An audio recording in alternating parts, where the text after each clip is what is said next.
Werner theory, ठीक है। सबसे पहले यही थ्योरी आई थी कोऑर्डिनेशन कंपाउंड की, वर्नर नाम के साइंटिस्ट ने दी थी।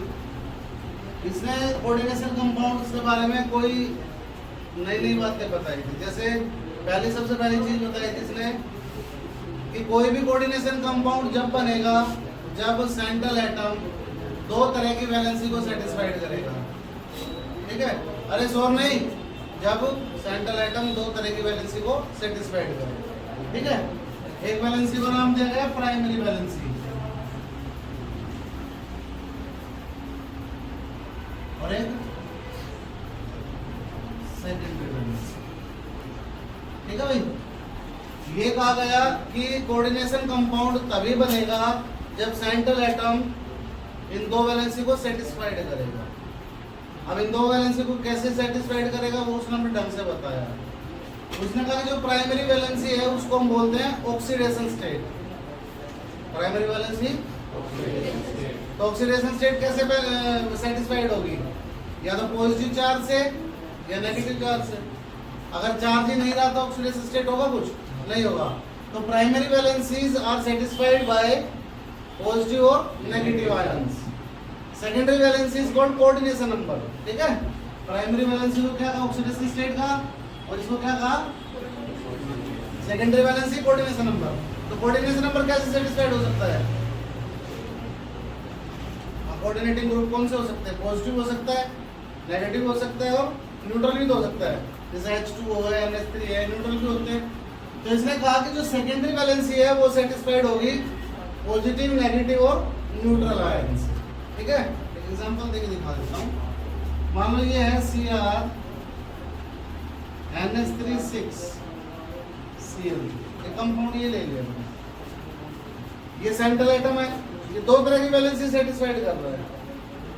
ऑक्सीडेशन स्टेट, क्या इसकी वजह से इसका ऑक्सीडेशन स्टेट होगी? होगी। कैसे होगी? इसको जीरो चार्ज होता है तो नहीं होगी। फिर दोनों में से एक तो पाएगा ही, होगी या नहीं होगी। 0 इंटू इक्वल टू प्लस, इसकी वजह से इस पे ऑक्सीडेशन स्टेट आई है। तो ये काउंटर आयन है, बट इसकी वजह से इसकी प्राइमरी वैलेंसी सेटिस्फाइड होगी, ठीक है। And the secondary valency is satisfied by, इसकी वजह से हो रहा है कोऑर्डिनेशन नंबर। नहीं, कोऑर्डिनेशन नंबर क्या होता है?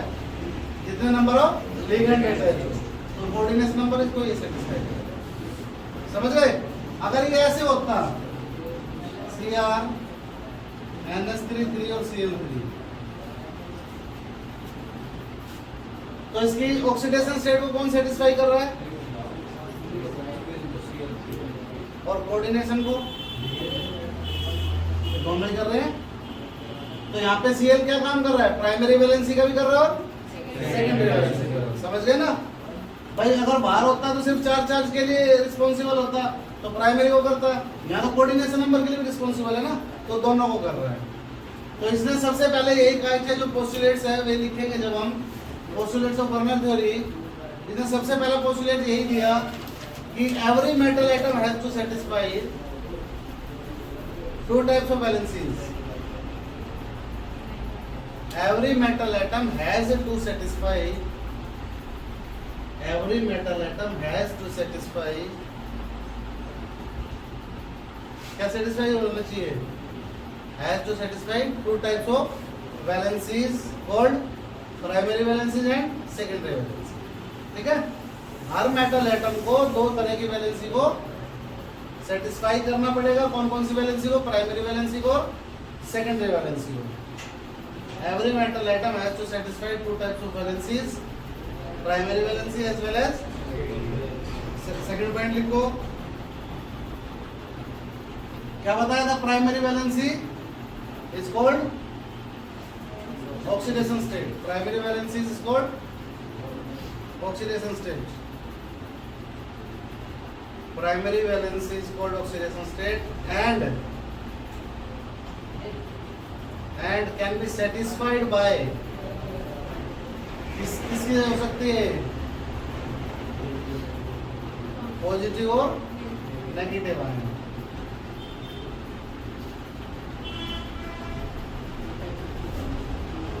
ठीक है। प्राइमरी वैलेंसी को ऑक्सीडेशन स्टेट कहा गया और वो पॉजिटिव नेगेटिव आयन से सेटिस्फाई हो जाए। तीसरा point, secondary valencies are called coordination number. Secondary valencies are called coordination number and can be satisfied by, किसके द्वारा सेटिस्फाई होगी? पॉजिटिव, नेगेटिव और न्यूट्रल आयन। ठीक है, पॉजिटिव से भी हो सकता है, नेगेटिव से भी हो सकता है और न्यूट्रल से भी हो सकता है। समझ रहे? अब देखो, जैसे मैंने दो एग्जांपल दिए, इन दोनों को उसने कैसे ड्राइव करके दिखाया। उसने खाली जब इनका स्ट्रक्चर बनाएंगे हम एक अभी पोस्टुलेट में लिखूंगा, इसको उतारना मतलब, ठीक है। इसने कहा जब हम इसका स्ट्रक्चर बनाएंगे तो जो आयन या मॉलिक्यूल सेकेंडरी वैलेंसी को सेटिस्फाइड कर रहा है उसको डार्क लाइन से दिखाएंगे और जो प्राइमरी को सेटिस्फाई कर रहा है उसको डॉट लाइन से दिखाएंगे। तो इसमें देखो Cr NH3 NH3 NH3 NH3 कितने हुए? NH3 और हो गए 6 डार्क लाइन से, क्योंकि ये किसको सेटिस्फाई कर रहे हैं? सेकेंडरी। ये Cl किसको कर रहा है? प्राइमरी को। तो इसको कैसे दिखाएंगे? Cl Cl, ठीक है, इसको दिखाया गया डॉटेड से। अगर मैं इसका बनाने लगूं तो क्या बनाऊंगा? इधर लिख रहा हूं, क्या है ये? Cr NH3 और Cl, इसको बनाओ। Cr NH3 और हो गए 3। अब Cl और Cl हो गया।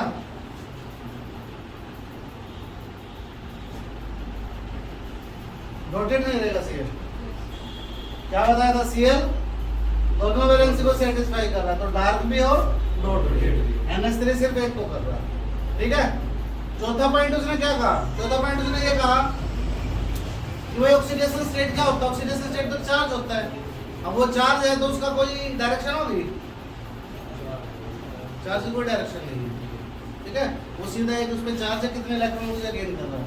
अब सेकेंडरी वैलेंसी कोऑर्डिनेशन नंबर है, वो डिफाइन करता है क्या कि एटम जो जुड़ेंगे वो किस डायरेक्शन में जुड़ेंगे। तो लास्ट पॉइंट इसने ये कहा कि primary valencies are non directional, primary valencies are non directional, whereas primary valencies are non-directional, whereas secondary valencies have fixed direction in space, fixed direction in space, ठीक है। अब ये थ्योरी फेल होने के कुछ कारण थे, ये फेल हो गई थ्योरी। क्यों हुई? उसके कारण क्या थे? फेल होने के कारण सबसे पहला कारण था ये इस बात को नहीं बता पाया कि केवल कुछ कंपाउंड ही या कुछ एलिमेंट ही कोऑर्डिनेशन कंपाउंड क्यों बना। जो सेंट्रल मेटल एटम देख के आप लोगों ने, वो मैंने बताया था DF के एलिमेंट ही पाएंगे, तो ये कंफर्म नहीं कर पाया कि कुछ एलिमेंट ही कोऑर्डिनेशन कंपाउंड क्यों बनाते हैं। दूसरा, इनकी मैग्नेटिक प्रॉपर्टीज के बारे में ये नहीं बता पाया था। और तीसरा, जो कोऑर्डिनेशन कंपाउंडों के स्ट्रक्चर के बारे में नहीं बता पाया, ठीक है। 3 मेन कारण थे इसके। कौन कौन से? एक तो ये नहीं बता पाया कि कुछ एलिमेंट कोऑर्डिनेशन कंपाउंड क्यों बनाते हैं, दूसरा मैग्नेटिक प्रॉपर्टी के बारे में नहीं बता पाया, तीसरा उनके स्ट्रक्चर के बारे में। इसलिए उसके बाद बहुत सारी थ्योरीज आई। इसकी लिमिटेशंस लिख लो वार्नर थ्योरी की। क्या क्या लिमिटेशंस है? It could not explain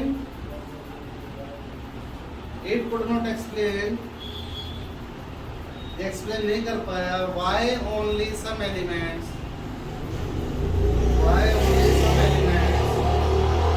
forms coordination compound, some element from coordination compound. ये नहीं बता पाया केवल कुछ एलिमेंट ही कोऑर्डिनेशन कंपाउंड को बनाते हैं। दूसरा, it could not explain the magnetic properties of the coordination compound. Magnetic property को एक्सप्लेन नहीं कर पाया। और तीसरा, it could not explain the structure of the coordination compound। ठीक है भाई, मैग्नेटिक प्रॉपर्टी के बारे में नहीं बता पाया और स्ट्रक्चर के बारे में भी ये नहीं बता पाया। इसमें से कुछ उतारने के एग्जाम्पल है तो उतार लो, काम की चीज है। ठीक है, फिर अगले टॉपिक पे चलते हैं। तो ये थ्योरी फेल हो गई थी, उसके बाद काफी थ्योरीज आई, जैसे आपके एक आई बैलेंस बॉन्ड थ्योरी, एक आई क्रिस्टल फील्ड थ्योरी, एक मेटल लिगेंड फील्ड थ्योरी आई थी और एक मॉलिक्यूलर ऑर्बिटल थ्योरी। इस चैप्टर में हमें आगे अब बैलेंस बॉन्ड थ्योरी पढ़नी और सीएफटी पढ़नी। ठीक है, ये दो थ्योरी और बच रही है बस। अब मैं आपको शुरू करा रहा हूँ कौन सी, बैलेंस बॉन्ड थ्योरी। तो जो इस थ्योरी में नहीं था वो बैलेंस बॉन्ड थ्योरी ने बताया। क्या क्या बताया बैलेंस बॉन्ड थ्योरी ने? बैलेंस बॉन्ड थ्योरी ने ये कहा कि जो डी ऑर्बिटल होता है वो अपने आप को डिजेनरेट करता है एनर्जी लेके, और उसके हिसाब से वो कंपाउंड बनाता है हाइब्रिडाइजेशन के हिसाब से। पढ़ रखी हाइब्रिडाइजेशन। हाइब्रिडाइजेशन में क्या होता है, जिसकी sp3 हाइब्रिडाइजेशन आ जाए उसका क्या स्ट्रक्चर होता है, टेट्राहेड्रल। लिख लेना, याद ना हो, क्योंकि हाइब्रिडाइजेशन निकल के आएगी आपकी, उसके बाद आपको उसका स्ट्रक्चर बताना पड़ेगा। sp3 आ जाएगी तो टेट्राहेड्रल। ठीक है, अगर आ जाएगी dsp2 तो स्क्वायर प्लानर।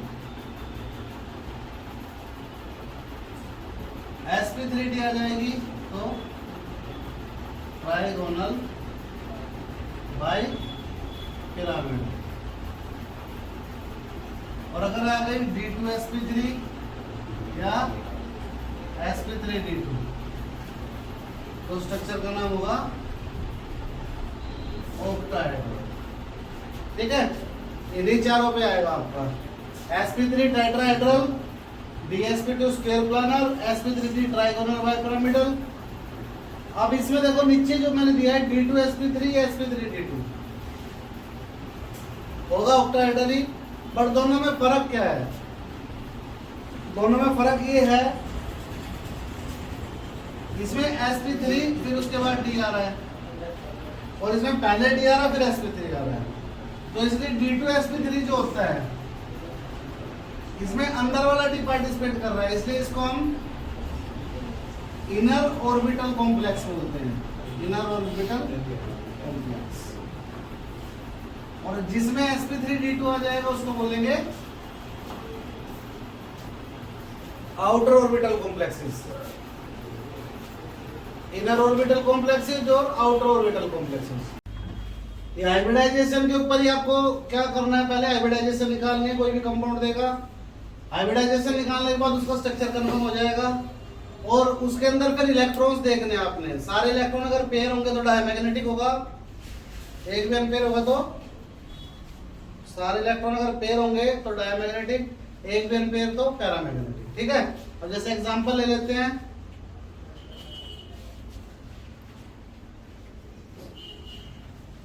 सिंपल सा एग्जांपल लेते हैं। पहले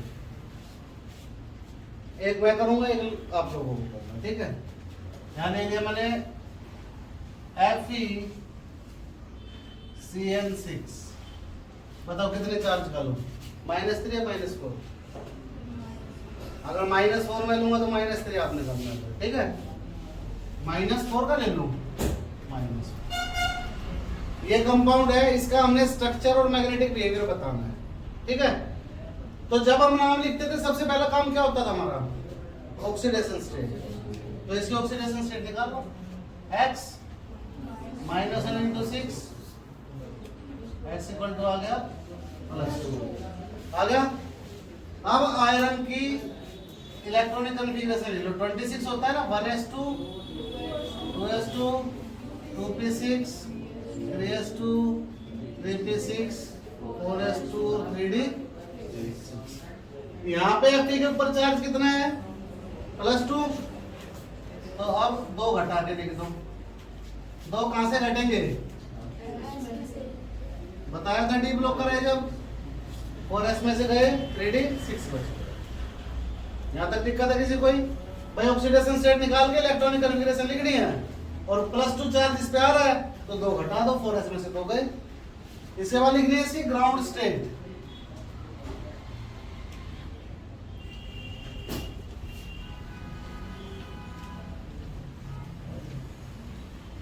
रेडी 4s और 4, ठीक है। 1 2 3 4 5 एंड 6 इलेक्ट्रॉन्स भर दिए 4s में और 3d में, सॉरी 4d में, ठीक है। अब ये करने के बाद हमने इसकी लिखनी है excited state. Excited state is the higher energy state. और इस एनर्जी स्टेट में हम क्या करेंगे? हायर एनर्जी स्टेट ये 3d, ये फिर से 4s और ये 4। इस एनर्जी स्टेट में हमें ये देखना है कितने आपके ऑर्बिटल्स खाली है। सिंपली कितने डब्बे खाली है? कितने डब्बे खाली होने चाहिए? जितने नंबर ऑफ लिगेंड होंगे उतने डब्बे खाली होने चाहिए। नंबर ऑफ लिगेंड कितने हैं? 6। मतलब कोऑर्डिनेशन नंबर जितना होगा उतने डब्बे खाली होने चाहिए। डब्बे खाली होने चाहिए 6 है। कितने? 4। तो अगर मैं एनर्जी दूं, एनर्जी देके क्या आपके 2 डब्बे खाली करा सकता हूं मैं? ये जंप करके यहाँ चला जाए और ये जंप करके यहाँ चला जाए तो ऐसे हो जाएगा 1 2 3 4 5 एंड 6। आप कितने डब्बे खाली है? लिगेंड कितने हैं? 6 के 6 में लिगेंड भर दो। लिगेंड को भर के दिखाओगे डबल क्रॉस से। 2 3 4 5 और किस किस में आया लिगेंड? B2 1s और B3। क्या हाइब्रिडाइजेशन बन गई? D2sp3। तो स्ट्रक्चर कौन सा हुआ इसका? ऑक्टाहेड्रल। अच्छा, मैग्नेटिक बिहेवियर और देख लो। ये करने के बाद तुमने ये देखना है क्या ये सारे इलेक्ट्रॉन पेयर है? सारे पेयर है तो डायमैग्नेटिक, एक भी अनपेयर होता तो, सॉरी सारा पेयर है तो डायमैग्नेटिक, एक भी अनपेयर होता तो पैरामैग्नेटिक। तो इसमें सारे पेयर है तो एक कौन सा बन गया? डायमैग्नेटिक। बस ऐसे सॉल्व करें, ठीक है। ये जो 11 में करते थे वही करके ग्राउंड स्टेट, एक्साइटेड स्टेट, उतने डब्बे खाली जितने लिगेंड्स हो डाल देना, आ जाएगा। हो गया। अब एक आप लोग करो। कौन सा करोगे? क्या बताया था कौन सा करना है आपने? एफिशिएंसी -3 करो, ठीक है। हो जाएंगे ये वाले। अब इस पे 5-6 डाउट और कर लेना अपना, जो भी डाउट हो फिर मेरे से पूछ लेना, ठीक है। 5-6 कंपाउंड और कर लेना और जो ना आए वो पूछ लेना आप, ठीक है। आज के लिए इतना ही था। Thank you.